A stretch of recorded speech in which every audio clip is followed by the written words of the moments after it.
Саламатсыздар құрметті оқушылар. Біз информатика пәні 5-ші сынып 3-ші тоқсан бойынша роботтардың жарысы бөлімі бойынша жиынтық бағалау тапсырмалар жауаптарын жазатын боламыз. Олай болса, бірінші тапсырмадан бастайық. Бірінші тапсырмада роботтың сызық бойы мен қозғалатын жарысының талаптарын атаңыз дейді. Біз осы робот жарысы бөлімін өткен кезде бізге роботтардың сызық бойы мен қозғалысы жарысында қойылатын талаптар бар еді. Енді олай болса, сол талаптарды шолып өтейік. Біріншісі, жарысқа қатысушы робот берілген траектория бойынша басынан аяғына дейін жүріп өтуге қабілетті дербес робот болуы керек. Бұл бірінші. Екінші талабымыз, сызықтарды жүріп өтуге жұмсалатын уақыт 2 минуттан аспауға тиіс. Үшінші, жарыс кезінде робот алаңдағы қара сызықтың бойымен қозғала отырып кедергілерден өту арқылы аз уақытта ең көп ұпай жинауы тиіс. Дәл осы жауаптарды бізге осы бірінші тапсырмаға жазамыз. Мен алдын дайындап қойғам, осылай копировать етейін. Дәл осы біздің сұрақтың жауабы осы 3-ке бөлінеді талабы, 3 талабы бар. Дәл осы талаптарды орындаймыз.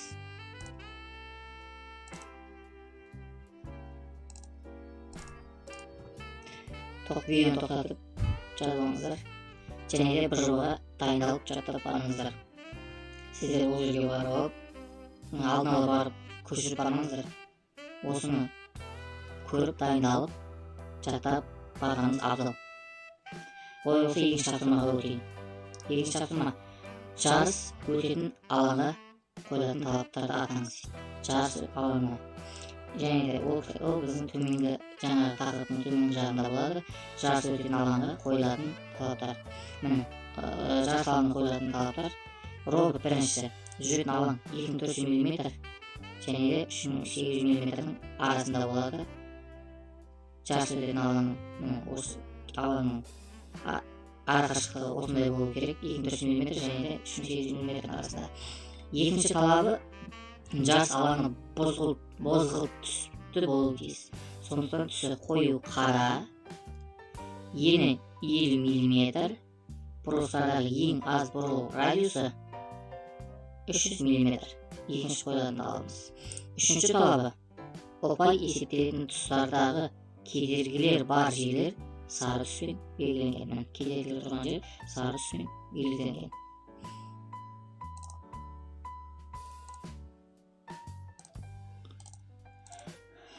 Осы сөздерді жаттап жазып алайық.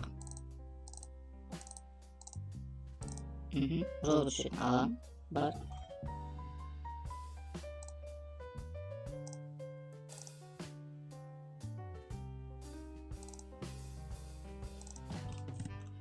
Олай болса, келесі сұраққа өтейін. Мына жерде қалып кетті қазір.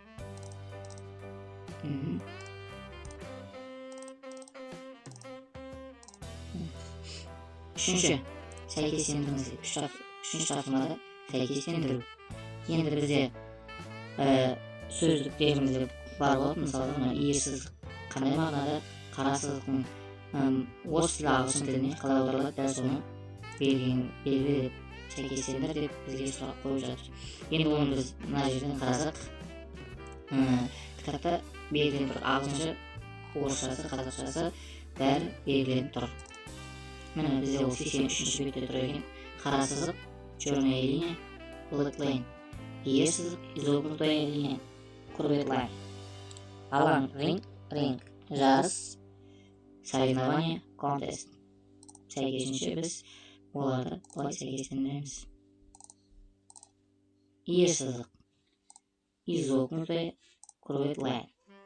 Қара сызық. Қара дегеніміз черный, черная линия болады екен. Black line. Жарыс. Жарыс бізде соревнование, contest. Алаң, ring. Жақсы, олай болса, осыны жаттап алыңыздар. Келесі 4-ші тапсырма, робо сумо жарысының негізгі талаптарын атаңыз дейді. Бұл бізде робо сумо жарысы тақырыбында берілген. Сол тақырыпқа барайық. Сол тақырыпта көрсек болады.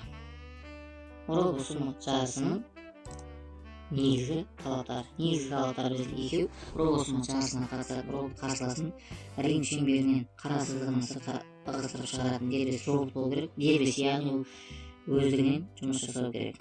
Екінші робот әр кезең 3 раундтан тұрады. 3 раунд 3 минутта. Осыны жауап қылып жазып қоямыз.